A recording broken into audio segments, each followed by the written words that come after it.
The air grows heavy when a woman chooses silence, doesn't it? It's as if the world itself holds its breath, waiting for her next move. Her quiet is not a retreat but a rebellion, a refusal to bend to the demands of a man's ego or the chaos of his unresolved shadows. In this stillness, she becomes a mirror, reflecting back his deepest fears, his unacknowledged desires, and the fragile scaffolding of his identity. Jung would call this the dance of the anima and animus, the eternal interplay of masculine and feminine energies within the psyche. Her silence is no mere absence of sound. It is a force, a catalyst that stirs the unconscious, unraveling the man who thought he knew her, who thought he could claim her. This is the story of how a woman's silence becomes his darkest obsession, a journey into the heart of Jungian archetypes, stoic resilience, and the raw power of feminine individuation. The man, caught in the web of her quiet, feels the ground shift beneath him. He is used to her words, her laughter, her presence filling the spaces he cannot fill himself. But when she withdraws, when her voice fades into the ether, he is left alone with his projections. Jung's anima, the feminine archetype within him, begins to stir, whispering truths he has long avoided. She is no longer the muse, the savior, or the mirror of his desires. She is a mystery, untouchable, sovereign. Her silence strips away the illusions he has built, exposing the raw edges of his ego. Marcus Aurelius would remind him, "You have power over your mind, not outside events." Yet, in the face of her silence, his mind becomes a battleground, where obsession takes root in the fertile soil of his unresolved wounds. Her silence is not a weapon, though it may wound. It is an act of self-ownership, a declaration that she will no longer play the role he has assigned her. You, woman, have you ever felt the strength that surges when you choose to hold your words? Have you noticed how your silence shifts the energy, how it forces him to confront the parts of himself he'd rather ignore? This is not manipulation but empowerment, a reclaiming of your inner world from the demands of his. Your silence is a boundary, a sacred space where you honor your own truth. It is a refusal to let his insecurities define you, a refusal to let his projections consume you. In this act, you embody the archetype of the wise woman, the one who knows her worth lies not in what she gives but in what she chooses to withhold. For the man, her silence is a descent into the shadow. Jung taught that the shadow holds all that we deny, the fears, the shame, the rage we bury deep. When she goes quiet, he projects these shadows onto her, seeing rejection where there is only boundaries, indifference where there is only self-preservation. He may chase her, beg for her words, or rage against her stillness, but each reaction is a mirror of his own inner turmoil. Epictetus would say, "There is only one way to happiness, and that is to cease worrying about things which are beyond the power of our will." Yet, in his obsession, he clings to the illusion that her words will save him, that her attention will fill the void within. But no woman can heal a man's shadow, only he can face it, only he can integrate it. This dynamic is archetypal, eternal. The woman in her silence becomes the embodiment of the feminine divine, untamed and unapologetic. She is not withdrawing to punish but to protect her own soul, to walk the path of individuation Jung so revered. Her silence is a call to herself, a refusal to be consumed by his need for validation. And yet, for the man, it is a call to his own reckoning. Will he face his shadows, or will he let them consume him? Will he see her silence as a gift, an invitation to know himself, or as a curse, a rejection of his worth? The answer lies in his willingness to do the work, to turn inward, to embrace the stoic truth that true power lies in mastering oneself, not another. The woman's silence lingers like a shadow cast across a restless sea, its ripples unsettling the man's carefully constructed world. In the absence of her voice, he hears the echo of his own unspoken fears, the clamor of his unhealed wounds. Jung's teachings illuminate this moment as a confrontation with the anima, that elusive feminine archetype that resides within him. She is no longer just the woman he knows. She becomes a symbol, a projection of his deepest desires and his most buried insecurities. Her silence, far from empty, is a canvas onto which he paints his chaos, his longing, his desperate need to be seen. Yet this is where the alchemy begins, where the pain of her quiet can spark transformation, or deepen his descent into obsession. Her silence is a refusal to play the role of savior. She steps back, not out of cruelty, but from a fierce commitment to her own individuation. Jung described individuation as the journey toward wholeness, the integration of the conscious and unconscious self. For the woman, silence is a sacred act of self-reclamation, a boundary that says, "I am not here to fix you." It is a declaration of her sovereignty, a refusal to let her essence be consumed by his projections. You, woman, have you ever felt the liberation of holding your truth in silence? Have you seen how it shifts the dynamic, how it forces him to confront his own reflection? Your quiet is not weakness. It is power, a refusal to let his ego dictate your worth. In this stillness, you embody the archetype of the high priestess, the keeper of mysteries who knows that true strength lies in what is not said. For the man, her silence is a crucible. It burns away the illusions he clings to, the belief that he can control her, define her, or possess her. In the void of her words, his shadow emerges, raw and unfiltered. Jung's shadow is not merely darkness but the repository of all he has denied, his fear of abandonment, his hunger for validation, his rage at being unseen. Her silence amplifies these truths, forcing him to face the parts of himself he has long avoided. Stoic wisdom, through the lens of Seneca, would urge him to embrace this discomfort. There is no easy way from the earth to the stars. Yet, in his obsession, he may resist, chasing her voice as if it holds the key to his salvation. He may plead, manipulate, or withdraw himself, but each action only deepens the mirror's reflection, showing him his own fractured self.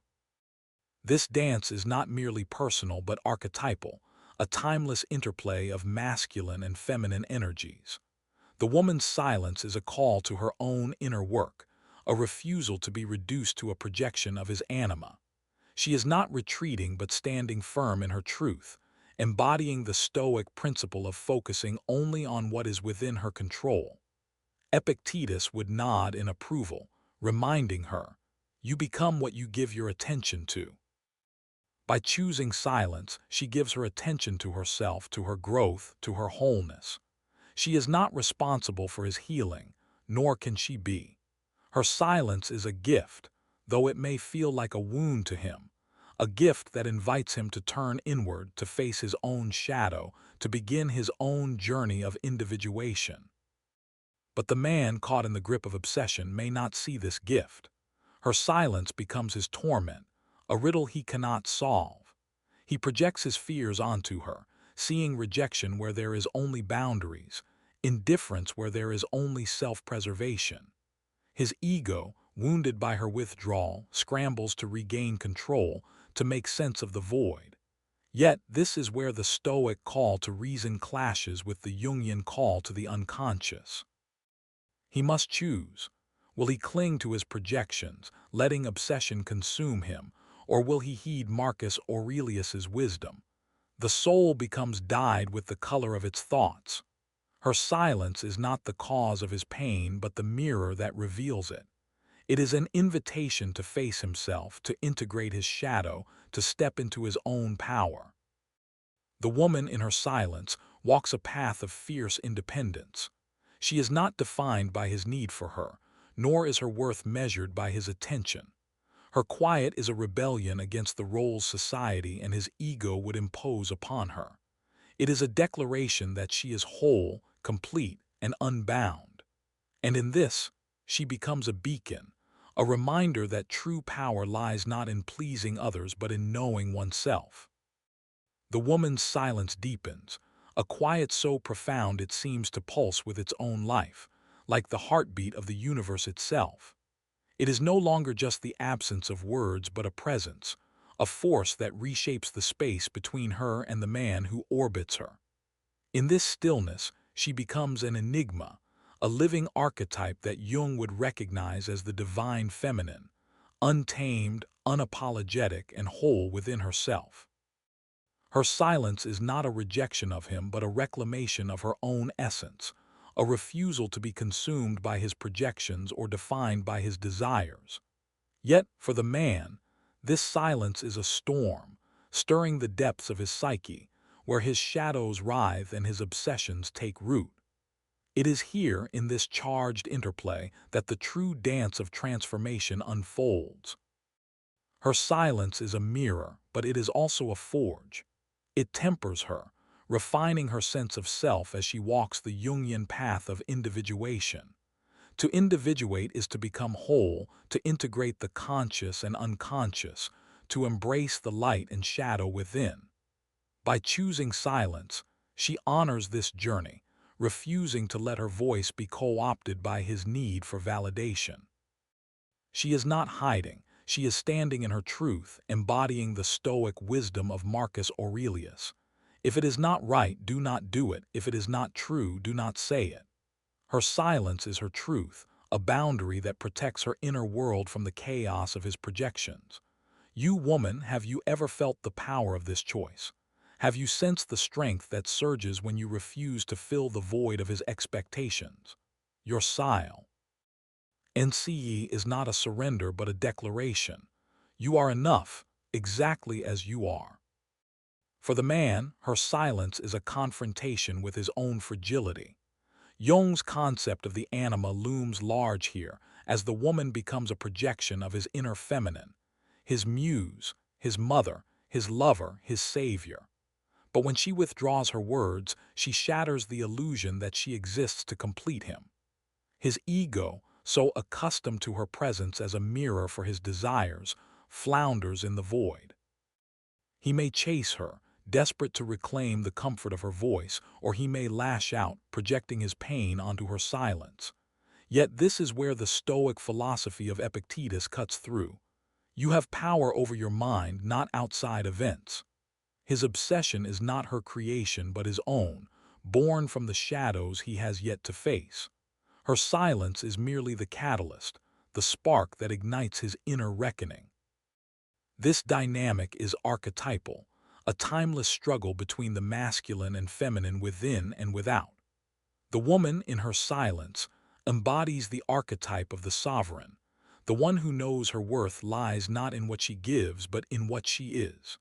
She is not withdrawing to manipulate but to protect her own soul, to carve out space for her own growth.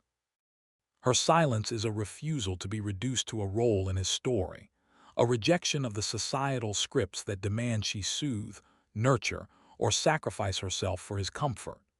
And yet, for the man, this refusal feels like a wound, a betrayal of the unspoken contract he believed they shared. His obsession grows not because she is silent, but because he cannot bear the truth her silence reveals, that his worth, like hers, must come from within. The man's journey, if he dares to undertake it, is one of shadow work.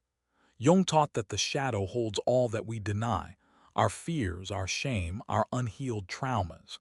Her silence forces him to confront these, to see the ways he has sought to fill his voids with her presence. He may resist, clinging to the illusion that her words will save him, but this is a futile chase. Seneca's wisdom echoes here. We suffer more often in imagination than in reality.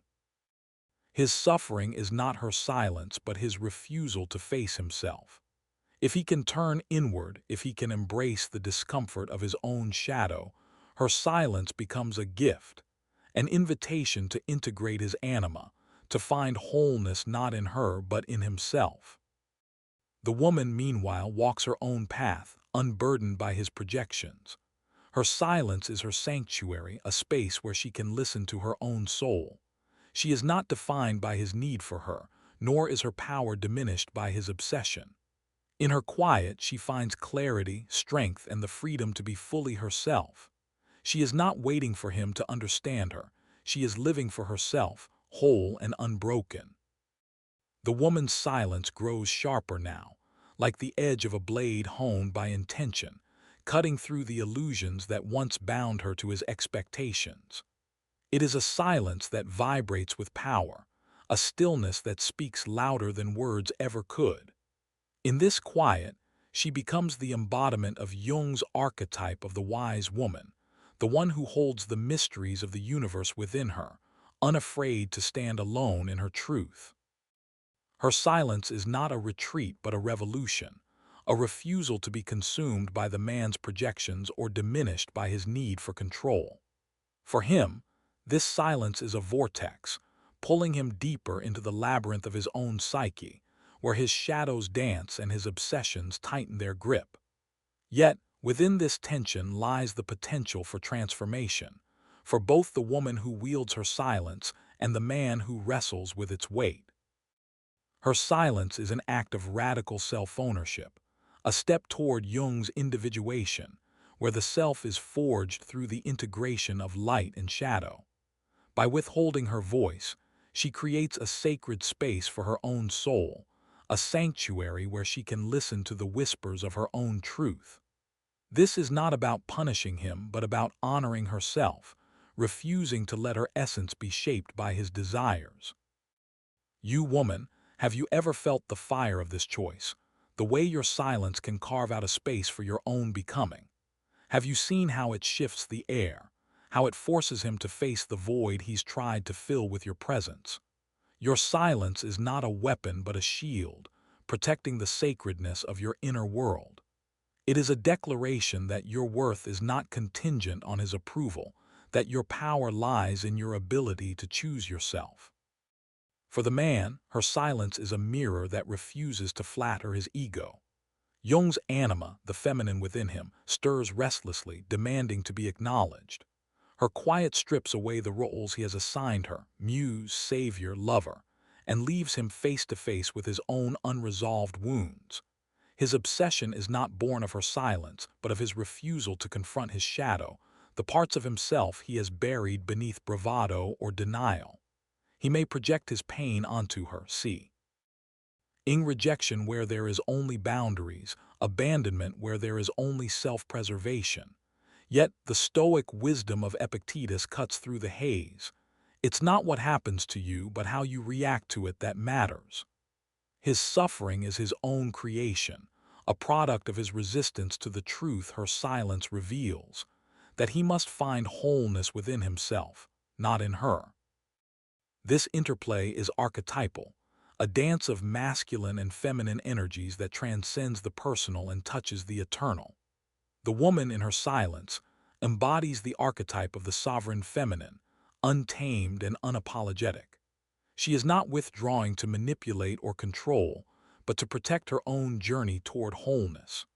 Her silence is a refusal to be reduced to a projection of his anima, a rejection of the societal expectation that she must always nurture, always explain, always soothe.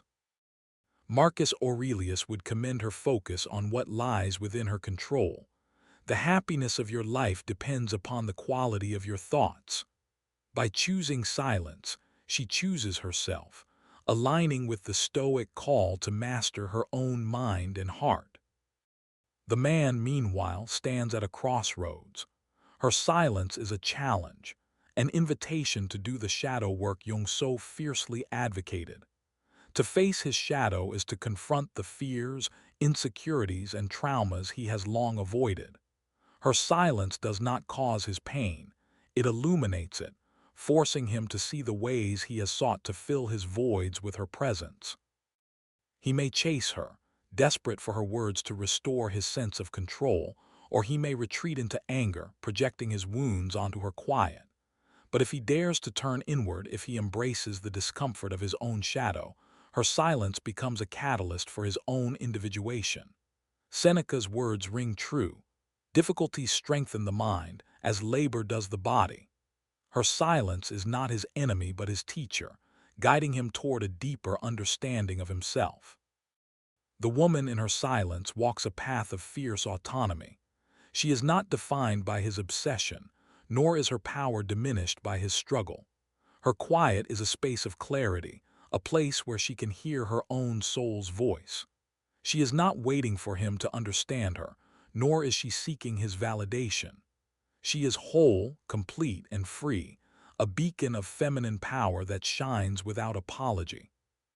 The woman's silence now burns like a quiet flame, illuminating the space between her and the man with a clarity that is both beautiful and merciless. It is a silence that holds within it the weight of centuries, the echoes of every woman who ever chose herself over the demands of another's ego. In this stillness, she embodies Jung's archetype of the Great Mother, not the nurturing figure of myth, but the fierce, untamed force that creates and destroys, that gives life to her own truth while refusing to be consumed. Her silence is her sanctuary, a sacred refusal to let her essence be shaped by his projections or diminished by his need. For the man, this silence is a tempest, stirring the depths of his unconscious, where his shadows howl and his obsessions tighten their coils. Yet within this crucible lies the potential for rebirth, for both the woman who stands in her power and the man who grapples with her absence. Her silence is the culmination of her individuation, Jung's sacred journey toward wholeness, where the conscious and unconscious merge into a self that is fully realized. By choosing to withhold her voice, she carves out a space for her own soul, a place where she is no longer defined by his expectations or society's scripts. She is not retreating but rising, claiming her right to exist as a sovereign being. You woman, have you ever felt the liberation of this silence, the way it frees you from the weight of his need? Have you seen how your quiet can shift the world around you, forcing him to face the truth he's been running from? Your silence is not a punishment but a proclamation. You are whole, you are enough, and your worth is not tethered to his validation. In this act, you become the archetype of the alchemist, transforming pain into power, chaos into clarity. For the man, her silence is a reckoning. Jung's anima, the feminine within him, rises like a specter, demanding to be seen. Her quiet strips away the illusions he has clung to, the belief that she exists to soothe his wounds, to mirror his desires, to complete his story. In the void of her words, his shadow emerges, raw and unyielding.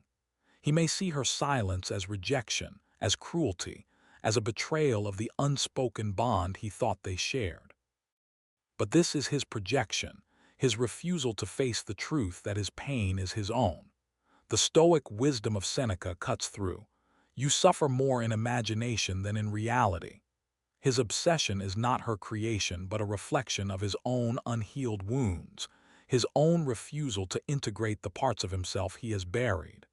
Her silence is a mirror, and what he sees in it is his own unfinished W. Lork. This dance is eternal, an interplay of masculine and feminine energies that transcends the personal and touches the divine. The woman in her silence embodies the archetype of the sovereign feminine, unapologetic and unbound. She is not withdrawing to wound but to protect her own journey, to honor the stoic principle of focusing only on what lies within her control. Epictetus would remind her, "You become what you give your attention to." By choosing silence, she gives her attention to herself, to her growth, to her truth. She is not responsible for his healing, nor can she be.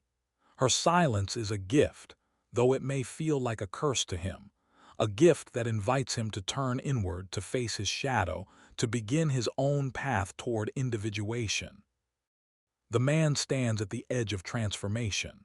Her silence is a challenge, a call to do the shadow work Jung so fiercely championed. To face his shadow is to confront the fears, insecurities, and traumas he has long avoided. Her silence does not cause his pain, it reveals it, forcing him to see the ways he has sought to fill his voids with her presence. If he can embrace this discomfort, if he can let go of the illusion that her words will save him, he may find the strength to integrate his anima, to become whole within himself. Marcus Aurelius's words echo, "The soul becomes dyed with the color of its thoughts." Her silence is not his enemy but his guide, pointing him toward the truth that his worth, like hers, must come from within. The woman in her silence finds freedom. She is not defined by his obsession, nor is her power diminished by his struggle. Her quiet is a space of rebirth where she can listen to her own soul and walk her path unburdened. She is not waiting for him to understand her, nor is she seeking his approval. She is whole, complete, and free, a beacon of feminine power that shines without apology. The woman who knows her worth doesn't chase, she chooses.